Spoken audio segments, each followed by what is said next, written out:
Ano yan? Tuna. Bibintan nyo? Opo. Talaga pa sa ulit ko, tingnan ko yung bibintan nyo. Wow, mga batang bibintan ng Tuna. O, saan ko ito? Si Tita. Wow, anong laman ito? Harina. At mayroong ano? Asukal. At ano pa?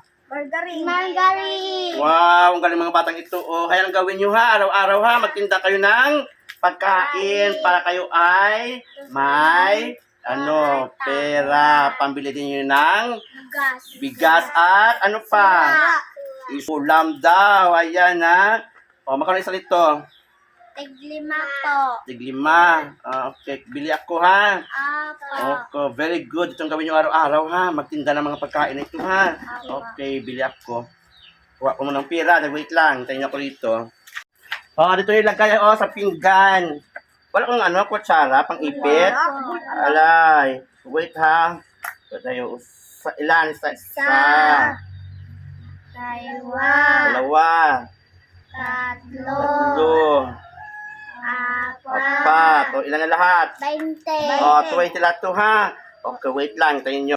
Ayan mga amiga nyo, ang kanilang ibinibinta na pagkain, ang donut mga amiga nyo. Ako ay bumili kasi nga naawa ko sa mga batang ito para din makaroon sila ng income. Ayan, ilagay mo natin dito mga amiga.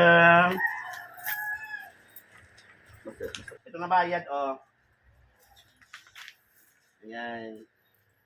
Diba? Palagiin yung dumaan dito ha. Okay na? Very good. Thank you ha. Sa ulitin ha, agawin dito ha, para ko bibili ha. Pag wala kong pasok, dito ako, bibili ako sa inyo ng pagkain. Basta importante, maging masipag lang kayo sa inyong, magulang. Ngayon, sa inyong ginagawa, ayan, tulungan nyo inyong magulang na maghanap ng pera. Ayan, bye mo na. Bye-bye! Sige na. Tahan kayo ha. Okay. Bye-bye. Diba? Okay na?